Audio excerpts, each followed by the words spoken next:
திமுக, பாஜக கூட்டணி ஓரமாக ஒட்டிக்கொள்ளப் போகும் அதிமுக. தமிழக அரசியலில் எதிர்பாராத ட்விஸ்ட் ஒன்று காத்திருக்கிறது.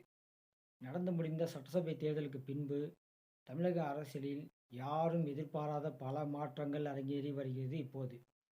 கடந்த 10 வருடங்களாக திமுக கூட்டணியில் இருந்த விடுதலை சிறுத்தைகள், காங்கிரஸ், கம்யூனிஸ்ட் போன்ற கட்சிகள் 2026 சட்டசபை தேர்தல் முடிவுகள் வெளியான அடுத்த நாட்களிலே திமுகவுக்கு கல்தா கொடுத்து விட்டு தாவேகா பக்கம் சாய்ந்து விட்டனர்.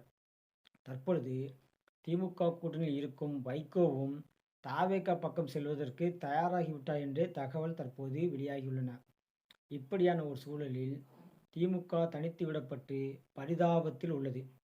இதில் என்டிஏ கூட்டணியில் இடம்பெற்ற பாமக, அமமுக, பாஜக போன்ற கட்சிகளுக்கு தங்களுக்கென ஒரு கட்டமைப்பு தமிழகத்தில் உள்ளது. அவர்களுக்கென வாக்கு வங்கியும் உள்ளது. அந்த வகையில் அதிமுகவில் சில சட்டமன்ற உறுப்பினர்கள் வெற்றி பெறுவதற்கு அதன் கூட்டணி கட்சிகளும் காரணம்.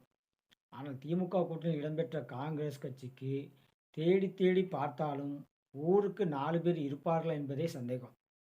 இதில் கடந்த 2014 சட்டசபை தேர்தலில் மக்கள் நல கூட்டணி என்கிற ஒரு கூட்டணியை அமைத்து விஜயகாந்த் அரசியலை முடிவுக்கு கொண்டு வந்த விடுதலை சிறுத்தைகள், வைகோ, கம்யூனிஸ்ட் போன்ற கட்சிகள் 2016 தேர்தலிலே காலாவதியாகி போன கட்சிகள். இப்படி ஊருக்கு 4 பேர் இல்லாத காங்கிரஸ் கட்சி 2014 காலாவதியான கம்யூனிஸ்ட், வைகோ, விசிக போன்ற கட்சிகளை கூட்டணிக்குள் கொண்டு வந்து உயிர் கொடுத்தது திமுக. அதில் குறிப்பாக திமுக கூட்டணி கட்சிகளை நாடாளுமன்ற தேர்தலில் வெற்றி பெற செய்வதற்கும் சட்டசபையில் வெற்றியை அடைய செய்வதற்கும் வேர்வை சிந்தி உழைத்தவர்கள் திமுக தொண்டர்கள். இப்படி தங்களுக்கு அரசியல் மறுவாழ்வு கொடுத்த திமுக தேர்தலில் மிகப்பெரிய சரிவை சந்தித்து இருக்கும் இந்த நேரத்தில் அவர்களோடு தோளோடு தோளாக நிற்க வேண்டிய காங்கிரஸ், கம்யூனிஸ்ட், விசிக போன்ற கட்சிகள் தற்போது திமுகவுக்கு கல்தா கொடுத்து தாவேகா பக்கம் சென்று விட்டனர். இதில் கடந்த 2019 நாடாளுமன்ற தேர்தலின் போது திமுகவுடன் கூட்டணி அமைக்க பாஜக முயற்சி செய்தது. ஆனால் ராகுல் காந்தியை பிரதமராக்குவதுதான் எங்கள் குறிக்கோள் என பாஜகவுடன் கூட்டணிக்கு திமுக மறுத்துவிட்டது. அப்படி பாஜகவுடன் திமுக கூட்டணி அமைத்திருந்தால் ஒருவேளை மத்திய அமைச்சரவையில் திமுக இடம்பெற்றிருக்கும் இன்னைக்கு.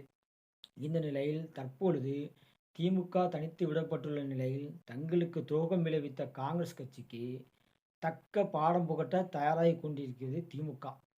திமுக, பாஜக இடையிலான மேல்மட்ட கூட்டணி பேச்சுவார்த்தை சுமூகமாக சென்று கொண்டிருப்பதாக தற்போது தகவல் வெளியாகியுள்ளது. அடுத்த ஒரு வருடத்தில் நிச்சயமாக திமுக, பாஜக கூட்டணி உறுதியாக வாய்ப்புகள் மிக மிக பிரகாசமாக உள்ளதாக தகவல் தற்போது வெளியாகியுள்ளது.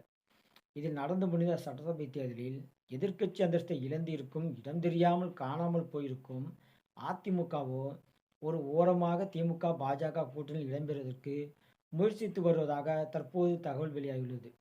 அந்த வகையில் 2029 நாடாளுமன்ற தேர்தலில் திமுக, பாஜக கூட்டணியுடன் களம் காண இருப்பதாகவும், குறிப்பாக ஒரே நாடு ஒரே தேர்தல் மசோதா நாடாளுமன்றத்தில் நிறைவேற்ற இருப்பதால் 2029 நாடாளுமன்ற தேர்தலுடன் தமிழக சட்டசபைக்கான தேர்தலும் ஒன்றாக நடக்க அதிக வாய்ப்புள்ளது என எதிர்பார்க்கப்படுகிறது அனைவராலும்.